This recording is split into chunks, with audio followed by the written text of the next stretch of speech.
Welcome to the Black on Shelf podcast, a podcast championing Black and brown entrepreneurs on the digital and physical shelves. I'm your host, Tanaj Ferguson. This is Black on Shelf.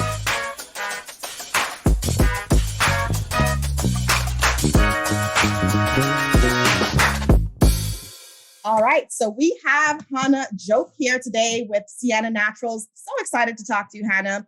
There's a lot about your background that really gets me excited.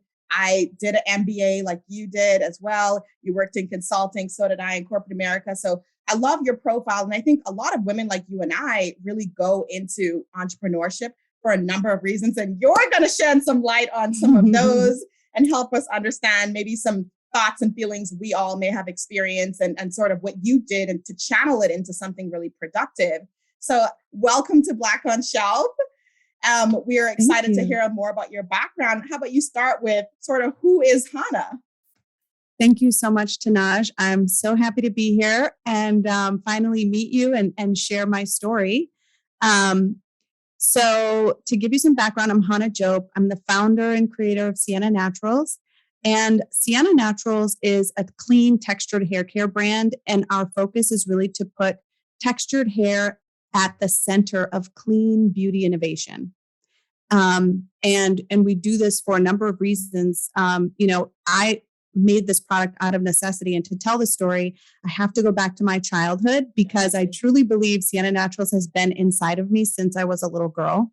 Yeah. I was raised in South Minneapolis, and I grew up in a very naturally inclined family. My mom, she made her own yogurt. I had a lot of allergies and sensitivities. So I was seeing like a naturopath doctor at a very young age to test for allergies and to get dietary recommendations. I had chiropractic care. I had acupuncture, massage therapy. This focus on wellness and preventive care has always been a part of my lifestyle, in addition to eating, very nutritious foods, really, really looking for like produce and fresh produce and trying to eat as close to the source and to the earth as possible. And so this kind of extended into like, my mom, she shopped at the natural food store. We were members of a co-op and we would go there and she would also buy our hair care there. And we would bring the product home, my sister and I would try them. And I would take globs and globs of the conditioner. I would let it sit on my hair and I would try to get that comb through, the brush through. And it just didn't work. It left my hair feeling very brittle, very dry. And I internalized that as something must be wrong with my hair texture. My mom wasn't Black. She's a white woman. She was a white woman. And so she didn't have my same hair texture, but she very much loved my hair texture and wanted me to love and care for it and really embrace it. And so, I remember us just really struggling, trying to figure out what to do and how to care for it. And that was for me both like an emotional journey of how to appreciate my hair texture as it's in its natural state, and also how to figure out how to practically care for it, what to use to get it to perform, to get it to feel good, to get it to be healthy. And so that's sort of the origin story of Sienna Naturals. I would add to that another important piece is I was a child athlete. I swam for 8 years competitively. And in Minnesota, which gets brick cold, it gets so cold. I was in and out of that chlorine pool 6 days a week. I would put conditioner in my hair before I went in, under my shower, under my swim cap, and I would wash my hair when I got out.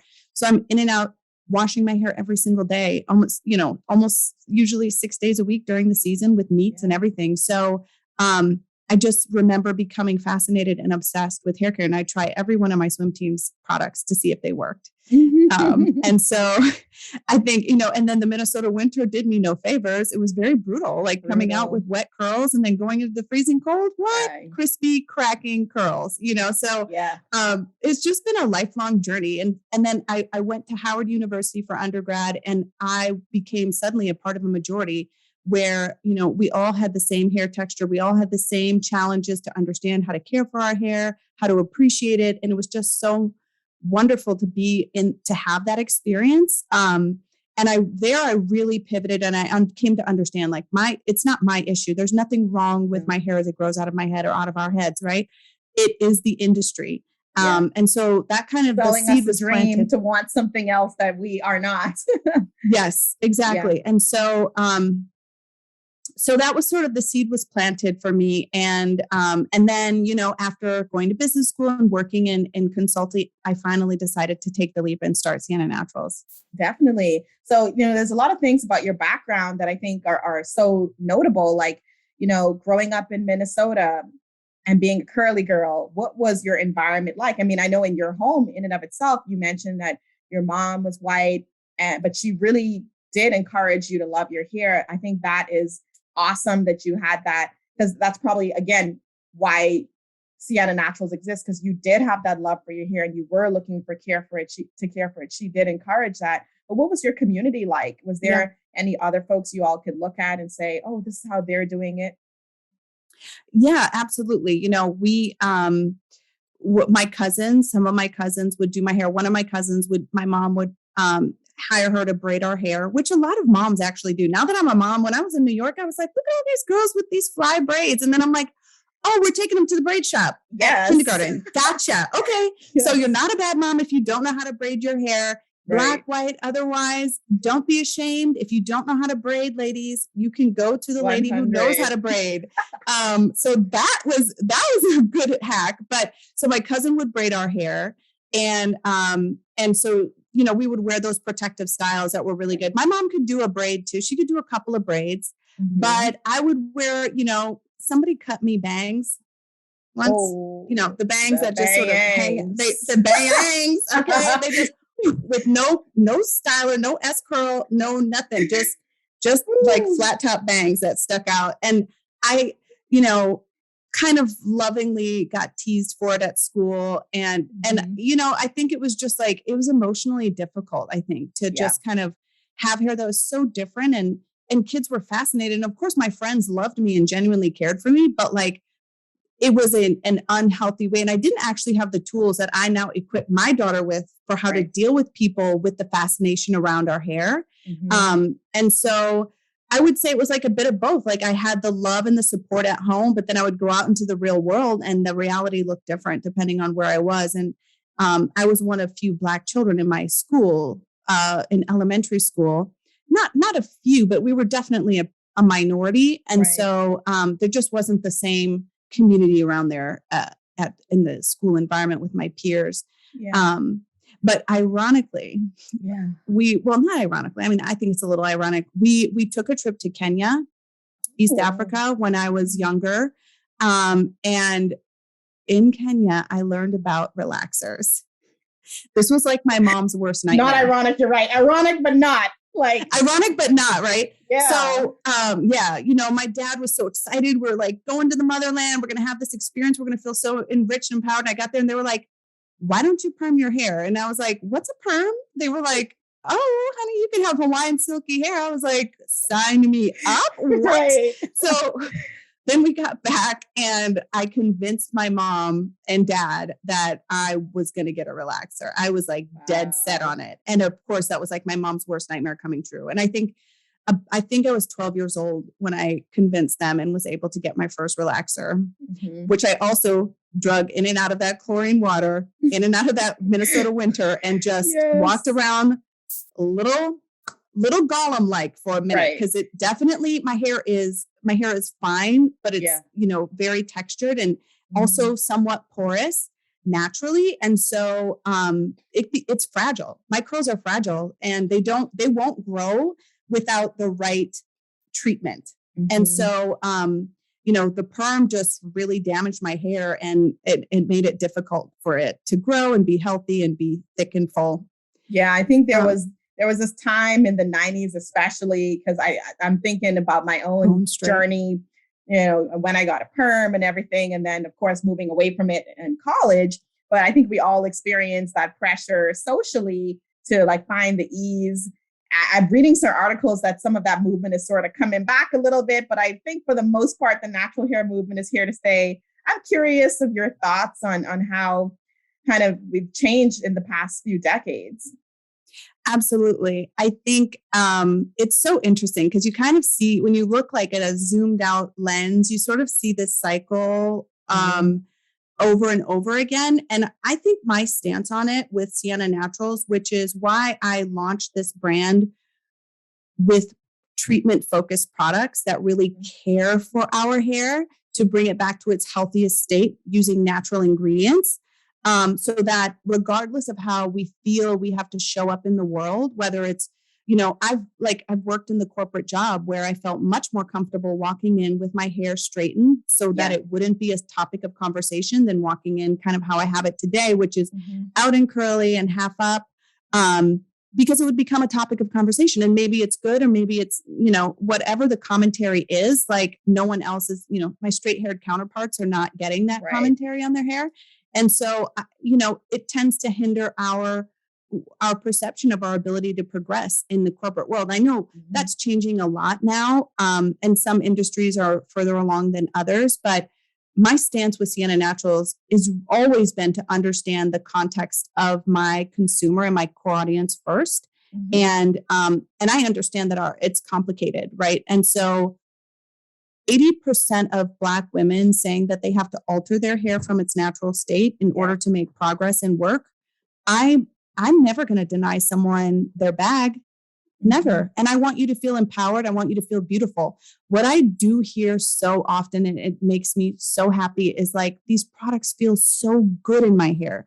They make my hair feel so good. I'm falling in love with my hair. And I'm like, that's great. And if you decide you want to put it in a protective style and wear a wig afterwards, put it in, extensions and braids. And even if you want to perm it, a lot of our treatment ingredient in our Plant Power hair mask, which is also in our curl elixir, has been clinically tested on permed hair, because I know that's still a reality. It's like a very small percentage. And that product has been in like a steep decline for a while, but there's still an audience that's using it.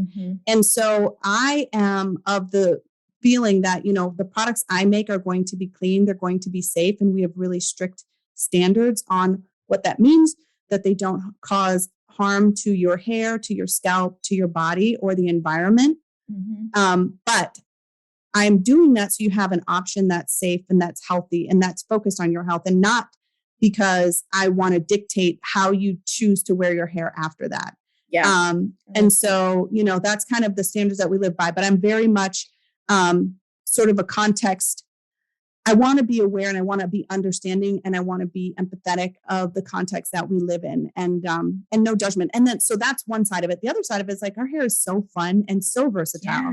Like, why not dibble and dabble? It's hair. It's going to grow back, you know what? If you want to have that style and you want to try it out, like, go for it. It's fun. That's one of my favorite discoveries about our hair, how versatile it is. I think one of the comments I get from like coworkers is like, oh my gosh, your hair can do that, because you can wear it straight, you can wear it curly, you can wear it super kinky, you can put it in an afro, I can come rocking waist length braids, and all of it looks so seamless, right? Where, we have that versatility and other hair textures don't necessarily. Or maybe we just explore our texture more than others. I don't know what it is. We have the versatility. We have we have the most versatile hair for certain.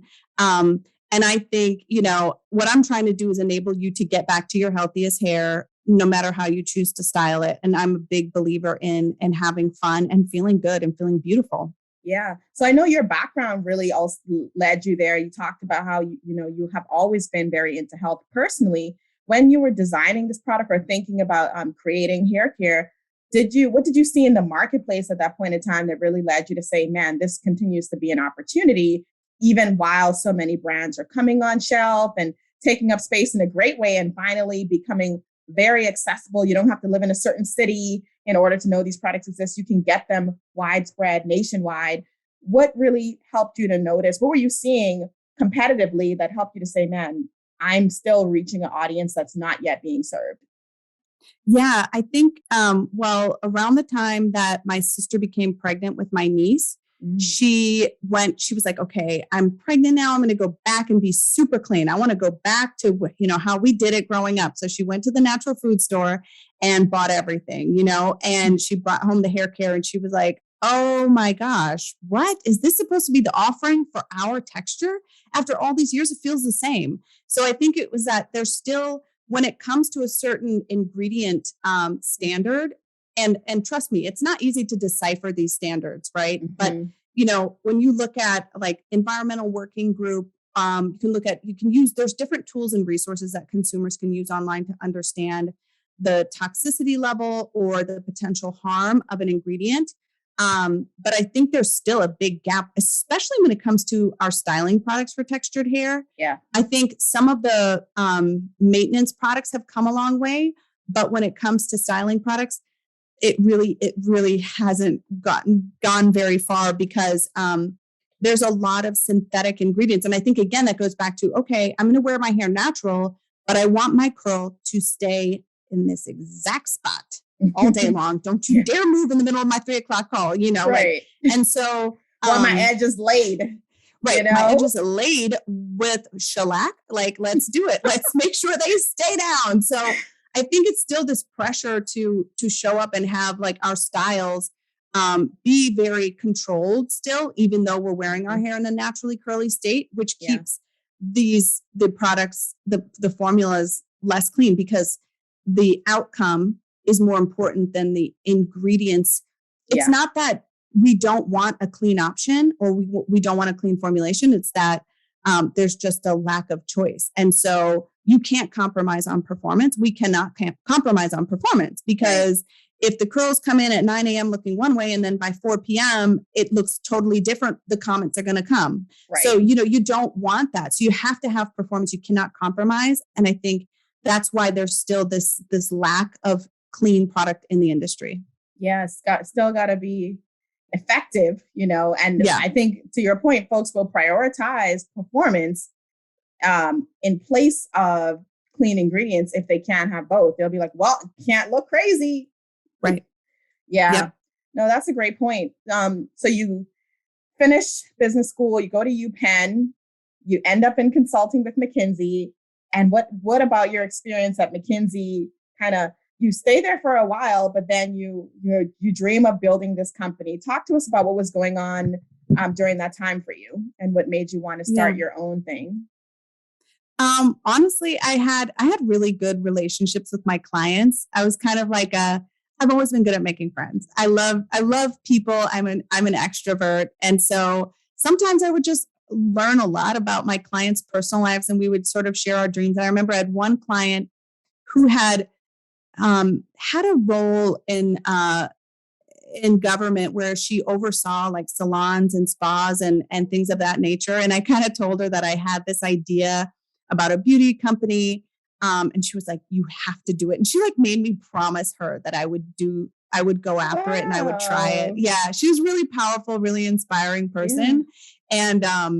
And so, I was like, well, yeah, I am onto something. I should do this. And so that was, and so what I did though first I interviewed with a number of different beauty brands because I was like, well, maybe I should be like a brand manager for a beauty company before I try to venture off into an industry where I don't have any practical work experience.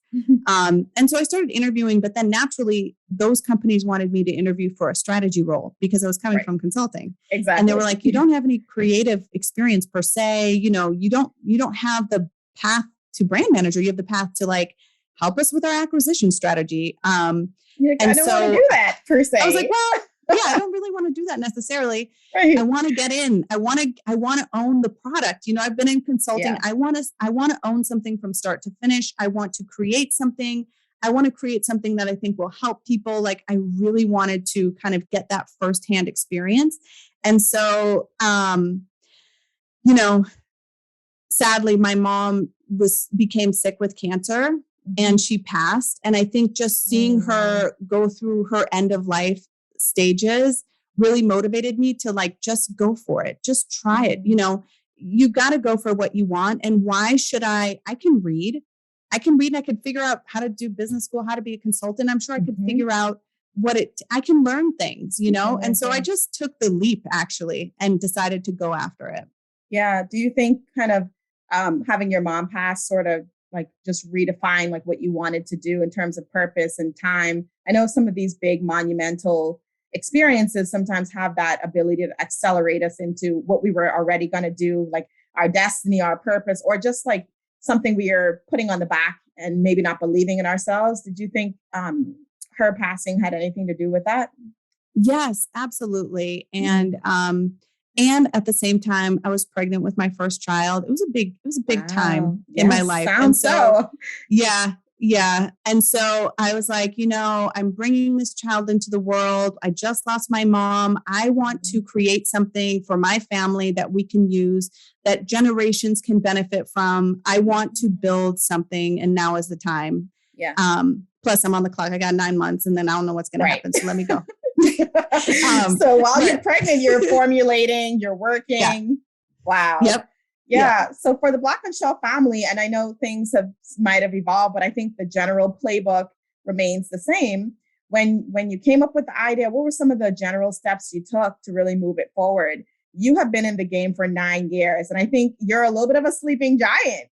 Some people more recently heard about Sienna Naturals, but I really think of you as a sleeping giant because you've been around chugging and growing, and you've met the moment at each step, and we're hearing about you now, but you're not an overnight success.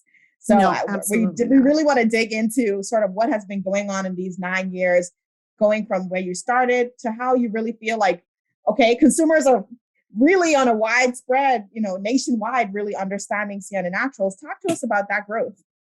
Yeah. Yeah. And I didn't even have product in the beginning. It's like, you've got to figure out, first it's like, of course, having a consulting and a business background, let me size the market. Let me look for the opportunity. And I think originally my concept, I went in with one concept, which is very still true to the brand today, but it definitely has evolved over time. Yeah. So originally I started with the concept of, I need something for brown babies and their mommies that we can use, that's safe for us to use while we're pregnant with our young ones, that works on our hair and our skin.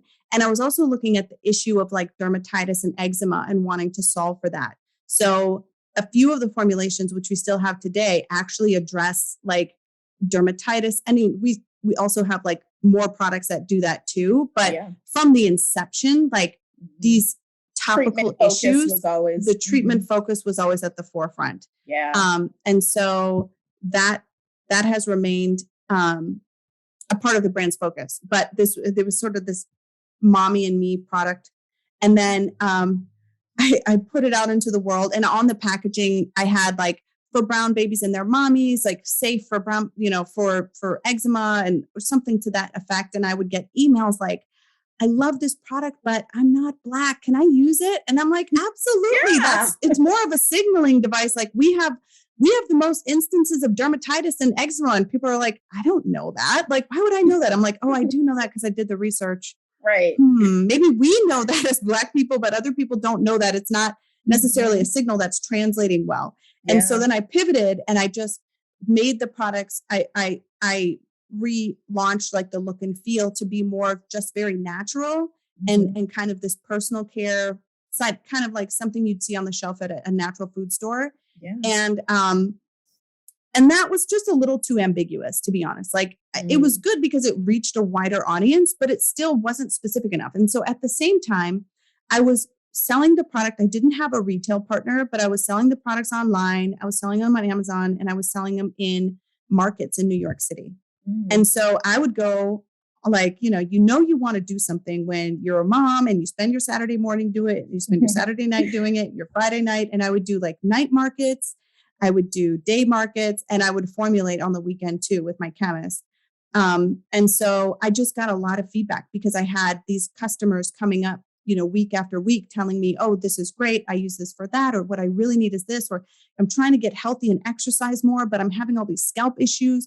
I need something to address that, So I started to see this opportunity to really provide our customer with hair care that treats itself like a skincare line for the health of your hair and scalp. And so that pivot is where I really saw the momentum shift. And that kind of we have a different look and feel as of 2020 with our rebirth, with partnering with Issa Rae and having her come on as a co-owner of the brand.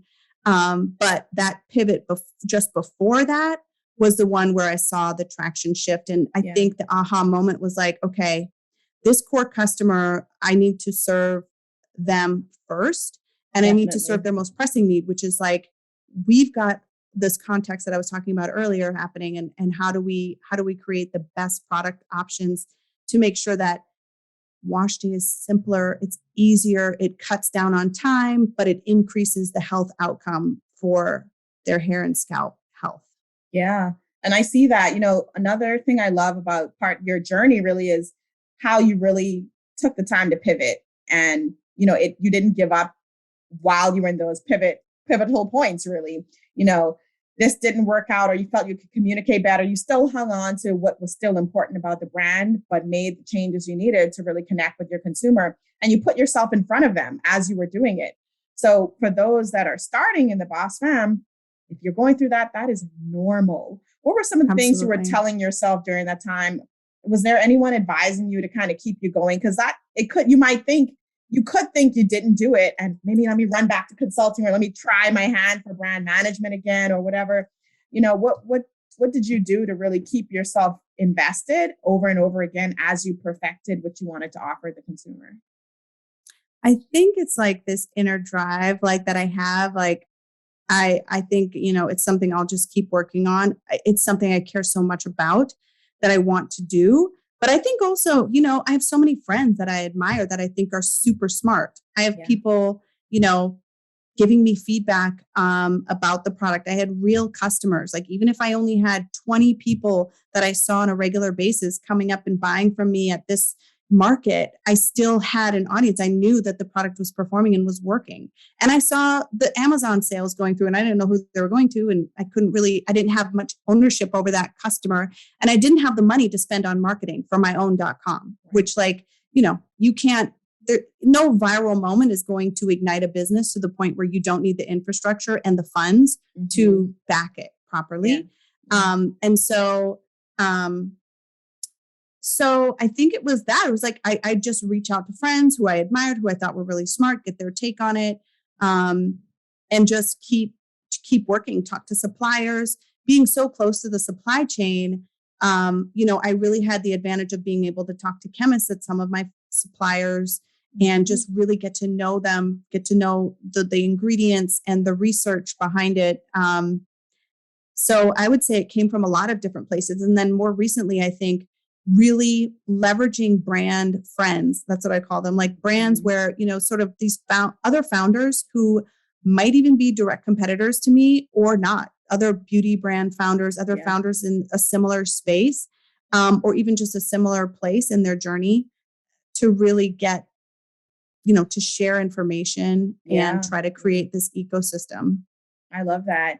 So you mentioned the partnership with Issa Rae, and we definitely have to dive into that. I think, at this point, you're proving yourself as a brand, or proven even at that point. You've had a number of iterations, and you have this great proposition that you feel super proud about, and have, this proposition that customers really resonate with. Where does Issa come into the mix? Yeah. So Issa, she's seen the company evolve over time. And she used to come out when we lived in New York and come by when she was starting Awkward Black Girl, and like really early in her career too, when she would have press out in New York, and she'd come by and I'd be like, try this. And she'd try, she'd be like, that's great. Or she'd be like, ooh, girl, no, that just went all the way wrong. Like, it split open and it disintegrated.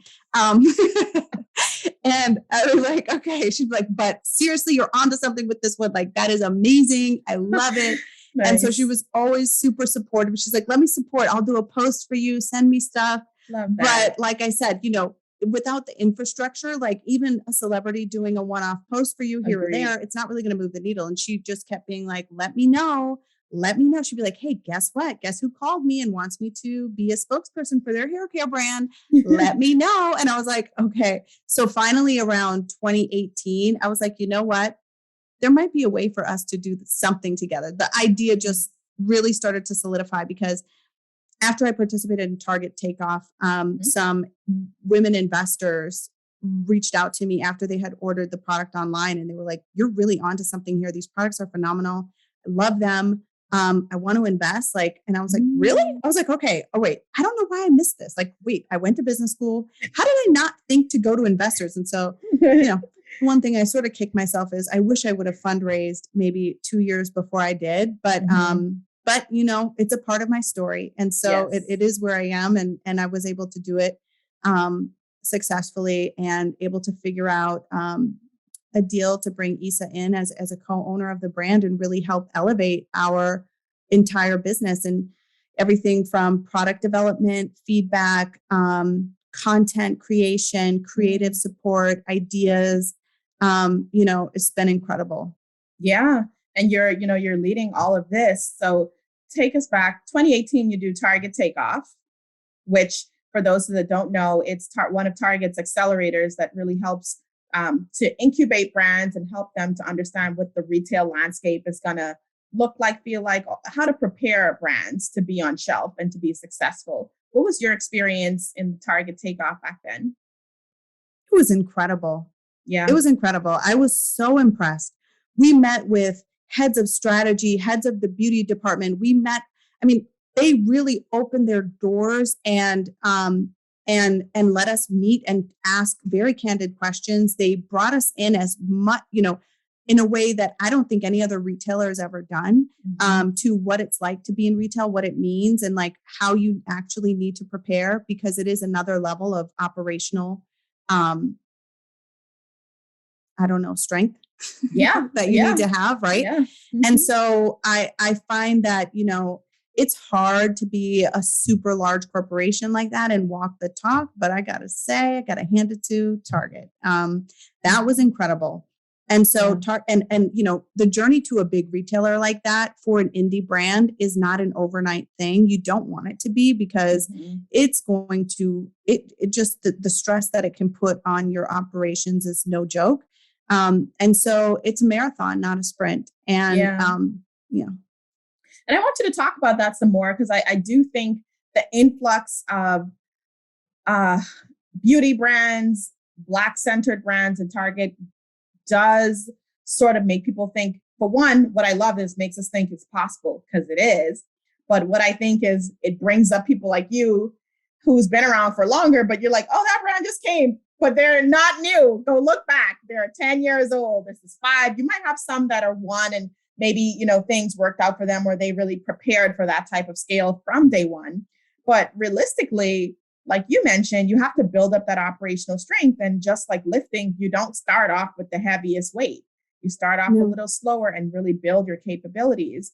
What were some of those capabilities that sort of surprised you when it needed to translate to this larger retail setting? You had sold online and e-commerce, you had sold in markets. Now you had to just act very differently with a lot more suppliers and different systems and everything. What were some of the things that surprised you? It's been a while now, but just thinking back, what are some of the things that kept you up at night just to get into that retail environment? I think it really is thinking through the supply chain. So I took a little bit of a different path too with Sienna Naturals, because out of the gate, I wanted to formulate in a very specific way, in a very clean way, with this incredible obsession on performance. And contract manufacturers, they've got a lot of products off the shelf that they'll sell you. You just white label it and you slap it on and you go. And they didn't have any formulas that would meet the standard I wanted to set. So I'm setting a new bar, and therefore I had to start from scratch and really create our own formulas. And I think when you're creating your own formula and you're vetting it, it takes iteration. This is why, like, every Saturday, 3 hours, 4 hours, 5 hours, working on formulas for years before we put anything out.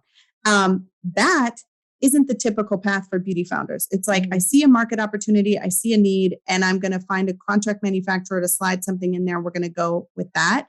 And that provides some efficiencies, because then you just place an order with the contract manufacturer. They put it through. It's a turnkey solution. Whereas I was sourcing like the label, the bottle, the cap, the raw materials of 40 different raw materials, which can't make anything until everything is there. So some come and small businesses have a global supply chain, right? So now we're in COVID and we have a global supply chain. The cost of freight has gone up 15x. Like, there's so many challenges operationally that you have to deal with. And I think all of that exacerbates when you're in a retailer and you cannot go out of stock on the shelf, right? So you cannot go out of stock. You have to manage your channel where you own the customer relationship, which is your direct to consumer channel. You have to manage your partnerships with your omni-channel partners. And so I think that is figuring out that balance is tough. And I think, and it's, that, that's one thing I would say. And I think that, there is a faster way to do it than what I did. It's to raise the money so that you can hire a team and you can bring on the partners to help you go faster. But I think, like you mentioned, the wisdom of experience and getting a gut feeling, getting an understanding of the industry that I've been able to develop over time has been super valuable because, you just know so much more. Yeah. And even at the point where you were able to bring funding partners, the women investors that approach you after even ISA, some of them don't have the same competencies as you. They're saying, they're recognizing the opportunity that you pointed out. And they're saying, if we put fire on this, do you know where to trailblaze? Right. And you're saying, yes, I do. Yeah. Sometimes you get investors who know the space and some other things. But, at some point, you probably are someone with unique knowledge to take your company where it needs to be. And I'm guessing that's what happened here. They had things that they had information and resources they could give you, but you also had to own what you were going to know about where the brand needs to be, how it's different and unique, all of that stuff. Yeah. Cool. So, I would guess that's one of the big milestones. What would you say are some other milestones that you experienced through the journey of building Sienna Naturals? Well, we've gone through a lot of them. I think, like when you have your first product ready, that's a huge one. I think going to Target and seeing your brand on the shelf, it's just this incredible feeling. Do you still feel like Minneapolis? That? Oh my God, yes. I take my kids to Target. I'm like, we got to go check on mommy's babies. Come on, my other babies. We go there, we clean them up, we line them up. We look around, we say, okay, do you have more in the back? Because this is looking a little low. Let's bring it out. Mm-hmm. I definitely go and I buy my product at Target. I check on my products at Target. I love to go and see them there. And I think that's just such a proud moment. I think, I think also for me, when I read customer testimonials about how I've impacted someone, because this is such an intimate product. Yeah. Our hair and our scalp, especially, it's interesting. So we have Black women are our core audience, but we also have non-Black women that are our core audience. Yes. We have men, we have, we have so many different people in our customer base. And so seeing how this product can impact people across the spectrum, there is something that's unique and unifying about having textured hair, whether it's kinky, coily, curly, wavy, that is unifying. And it's just interesting to see how I can see the feedback. And I think, of course, me being the first guinea pig number one, and then my chemist who's of Nigerian descent. So I have like a very fragile, kind of porous, curly hair. It doesn't really coil that much, but it's like I don't really like those numbering systems for curl types, but no, I'm like 4C, you mean for me, I'm like, I think it's Z. I see some other curls. I'm like, it's not that. It's something else. Yes. Yeah.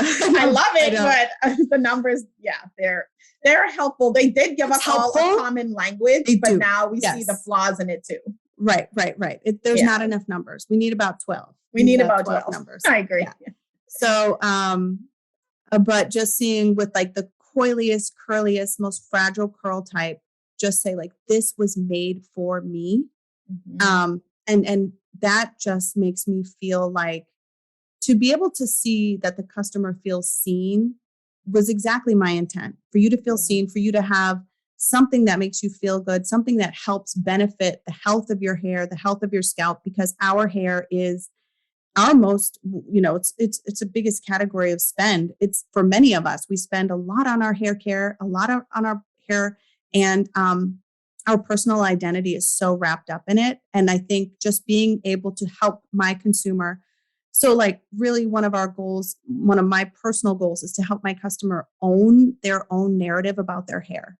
Yeah. Which is why I'm not saying, I would love, and I'm going to try and convince you to wear your hair in its natural state, but I'm not saying that you have to. And I want to make products that eventually, enable you to have many options, and do it in a safe and healthy way.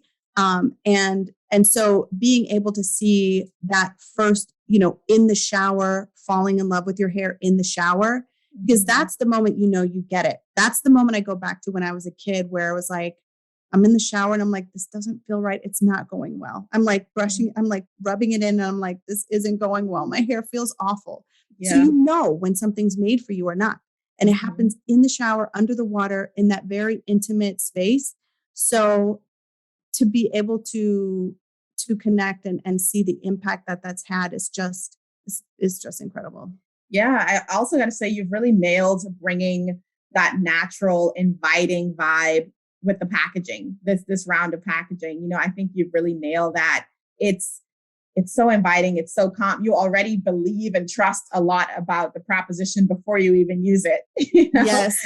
And yes, that was feedback from my buyer at Target. She was like, your ingredients are like next level clean. Okay. Like this is like 2 steps ahead of where maybe even consumers are right now. Yeah. Definitely where retailers are. So how do you bring that across in the communication of the brand so that you don't have to turn it over to understand what's happening? And then I was like, okay, we're going to do that. You did that. But yeah, I think, one thing I will say too, is I strongly believe in feedback.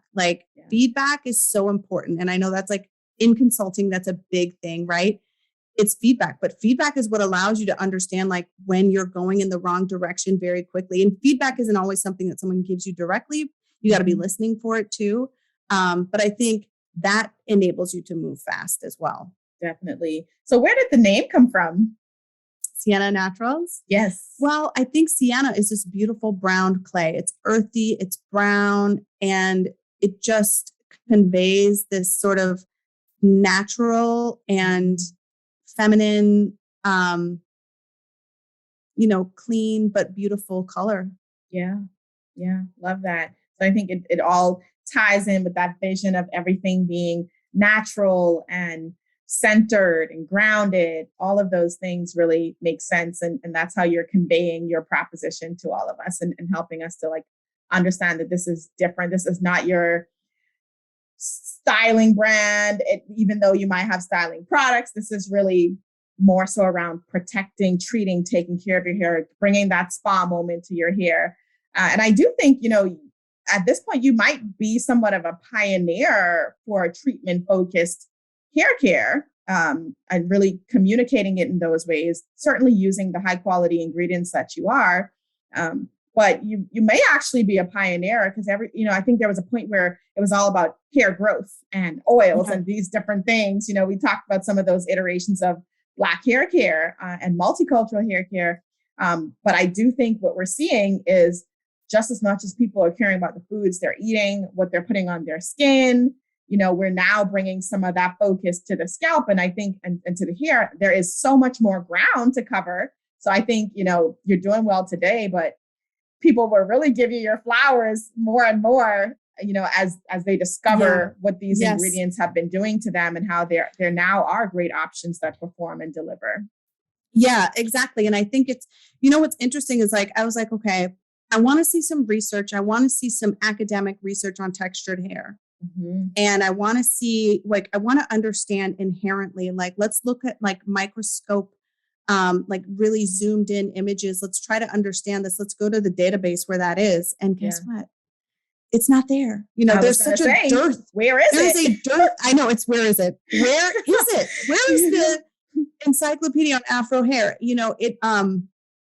There's still a dearth of education. There's still a dearth of research. And when I say we want to put textured hair at the center, that is up and down and across. And being in the position where we own our own formulas and it took us longer to get where we are in a unique position because we can actually create something for the future. And we know so much about what works on textured hair and what drives that performance, what heals, what the needs are, and can provide, more of those answers as we continue to grow. And definitely I think, it's just fascinating. And I think you see the same issue in skincare. There's not a lot of research on melanated skin when it comes to skincare. Yeah. Suppliers are starting to wake up to this issue. Same thing with textured hair. It's very new to be formulating ingredients for textured hair specifically. And so the industry at every level is evolving. Yeah. I mean, your choice at the beginning to really go ahead, take the time to innovate really is paying off now because you have that knowledge. You're ahead of the curve with ingredients and you have this base to continue to build off and it's yours. There's no Me Too product to Sienna Naturals, you know? That's right. That's the amazing thing about it.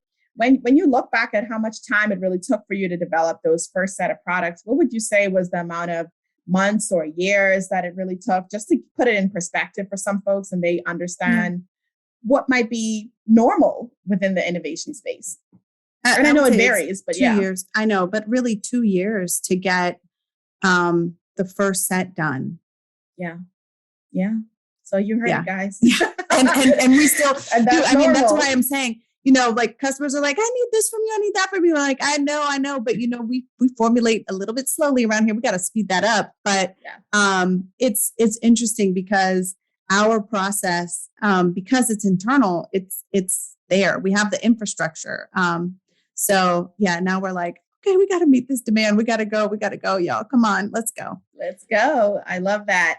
So as you know, based on when you look back on your experience, what would you say might be some words of advice or lessons you've learned that you feel are really powerful? We did discuss some of them.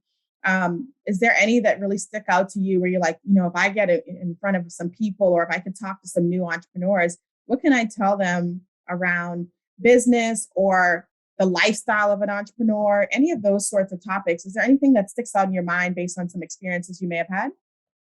Yeah, I think like, I mean, the first step, I believe, is like, you really want to make like a projection, an income projection, an income statement, because you want to understand, and I'm speaking about like a consumer product that you would, a physical product that you would create, but what are the costs that go into making it? What are the prices what's the price point you think you're going to sell it to your customer at? What's the relative size of the market that you're going after? What is going to be your unique angle in, your differentiating angle in, and how much of that market do you think you're going to capture with that idea? And you can do research pretty quickly, even just with your friends. Like I used to send out little packets, little like shipments of samples to 20 of my friends and get them to take a Google survey and give me feedback on the product, on the scent, on the feel, on the absorption, on the wet feel, on the dry feel, on, you know, all of these different attributes. And so just, you can start the research at home. You can start it with your friends. And then I think tying it to that financial statement, so you have an understanding of what it's going to take from a cost perspective to get where you need to go. That's really a really important place to start if you're just getting started. I think also there's like a SWOT analysis, like the strengths, weaknesses, opportunities, and threats. That gives you a nice snapshot of like where you are and relative to where the market is too. So, those are some good ones. And clearly the consulting background is sneaking in through. I think you're making some people sigh like, oh, there's so much they have to do. But I think what you're really saying is, you know, if you want to be in this thing for a long time and you want to make the decisions right, it's worth kind of taking a break at some of these moments to say, let me make sure I can achieve profitability with what I'm doing. And let me make sure I understand what it's going to take. And it's taking this breath to do that paperwork that allows you to understand that and then help you more confidently go forward. And that way you don't, you know, over innovate and put too much cost into something that the market's not willing to pay for. Perhaps it might not be in line with most of the category based on the proposition you're willing to offer. You yourself may not be able to go that road of bringing this product to life today. And if you are, the numbers might tell you, hey, I might need to get funding at this stage or that. So it just gives you a little bit of a better long range map of what might need to happen. And if you're not able to do this yourself, not everyone may know how to do this. That's where you could say, now I also know what type of help I need as I, you know, build out this part of the framework of my business. Absolutely. I think, you know, the faster you can go and the faster you can like learn or fail at something and then get back up and figure out what you need. And that's where I say like the feedback is so important. The faster you can evolve. Yeah, no, I love that. So we love to ask entrepreneurs, what does it mean to be Black on shelf? And you totally are digitally on shelf, physically on shelf, and killing the game almost 10 years in. So just curious to know, how has that evolved? How has being Black on Shelf evolved in meaning for you? Well, I think, we still need more Black owned brands on shelf. And I think, just looking at the research that led me to create Sienna Naturals and my personal experience, right? Having higher instances of skin sensitivities and eczema, which I personally had as a child, having a more fragile hair type that is, can be highly porous or low porosity, and understanding how to formulate for that diversity of hair texture, even within, the curly, kinky coilies. That puts us in a spot where our hair care has to be so dynamic. I don't understand why we don't own the category. Right. And I think the same thing is in skincare. I'm like, I want to see us dominating, not just in the textured hair aisle, but also in the general market aisle, because the truth is our formulas, when we do them right and we do them well, and we're serving our community, they actually serve a much broader audience. I agree. Yep. Yeah. Yeah. That's so interesting. So that's what it means. It's about opportunity. It's about leadership, pioneering, dynamism, all of those things. So we're gonna keep an eye out for Sienna Naturals. Like I say, you guys are the sleeping giants. Hannah is a sleeping giant herself, but she's out there killing the game, and that's why we were gonna get her on this podcast somehow, some way. So happy you were able to join us. Tell the Black on Shelf family where we can follow Sienna Naturals. Yes. Thank you so much again for having me. You can find us on Twitter at Sienna Naturals. You can find us on Instagram at Sienna Naturals and Facebook. And Of course, come to our website, siennanaturals.com. Come to the home, learn about the products, all of that good stuff. Thank you again for coming. Thank you so much.